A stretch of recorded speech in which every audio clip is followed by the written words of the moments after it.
only 11 years old, and I was staying with my aunt, and I would make her chuck number of balls a day.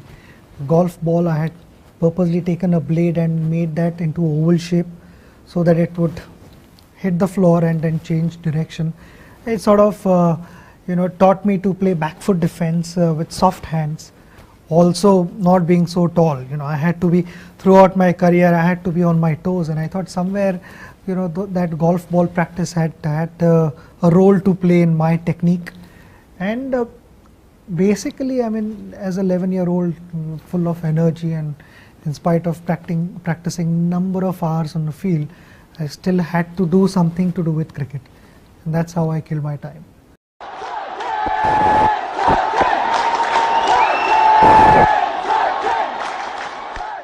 As the time went by, I started enjoying cricket, and I started realizing the challenges of cricket, and my coach was instrumental, and along with my brother, to my elder brother Ajit, to make me realize the importance of leading a disciplined life, a focused life, and to make me push harder. They found reasons, and even towards the end of my career, I followed that formula. If I scored runs, let the rest of the world talk about it. I think about the next game. And that, right from my school days, became an unwritten formula, unwritten law at home, that we don't talk about last game, we talk about next game. And however many runs I scored, I wanted to go out and score more than that. So if I didn't score, I would have a restless night. If I scored runs, I would still have a restless night, thinking that how am I going to score more? And that's how it all happened. I mean, I normally don't discuss numbers, but this is something that I must share with all of you.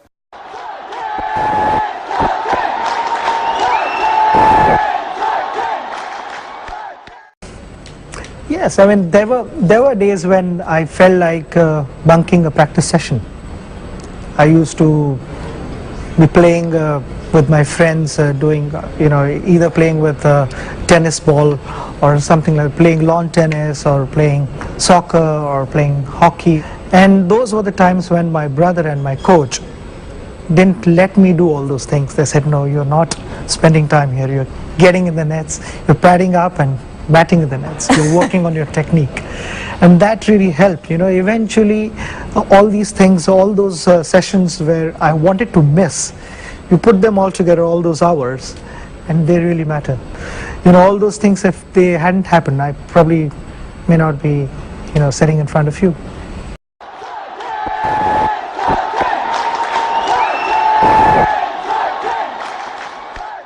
One of the great qualities that Sachin has had is he's always tried to get the better of the best bowlers from the opposing team.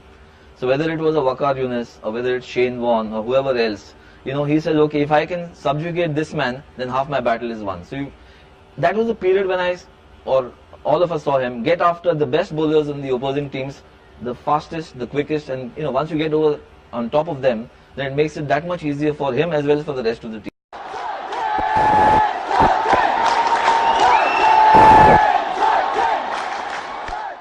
What about fear in that? You've been able to overcome a lot of pain during your career. In fact, in the same series, in the fourth test match, we were in a bad position. In the second innings, we were 34 for 4 wickets down, and with a day and a half to go. So I got hit on my nose when I was batting on 1.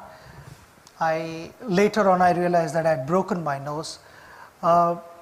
Everyone gathered, and then you know what happens when Pakistan team is around you. There are bound to be some comments, and Javed Miandad was a tricky customer, and he said, "You've broken your nose. You can't be batting here. You have to go to the hospital."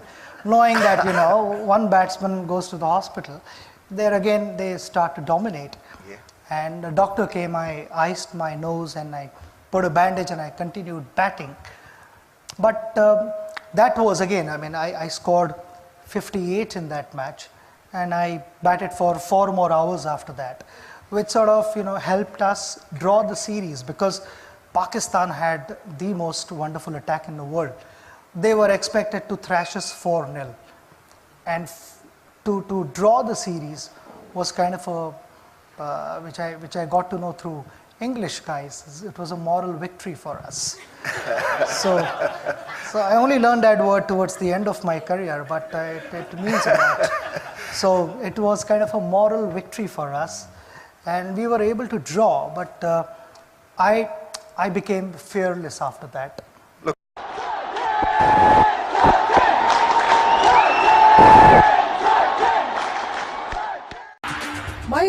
My sort of favorite Tendulkar incident is not from a big international match or a one day. It's from a semi-final of a Ranji Trophy game between Tamil Nadu and Bombay.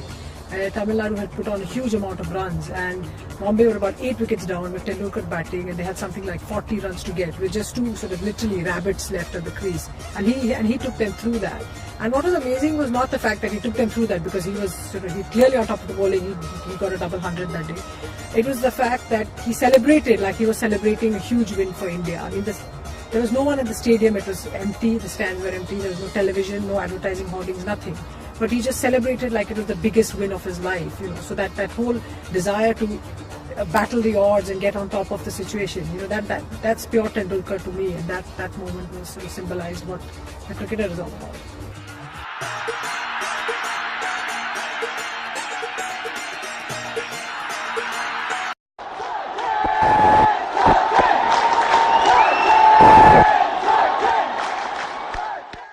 You have to be successful if you work hard enough and you sacrifice many things to be successful at this.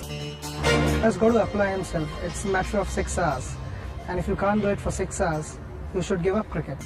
Without proper technique, you can't survive at this level, because bowlers are also very good at reading the way you're batting. If you want to play for 10-15 years, you have to be physically fit. I would avoid late nights, passing around, have proper food in my room and just relax and think about the game. I want total application. I'm not bothered whether you're successful or not, but the efforts, application is very important. If you apply yourself, I would appreciate. If you don't give 100%, you had it. It's not going to be, it puts off the other 10 players. I would say 50% you've got to be mentally tough, and 50% your technique, talent, everything combined.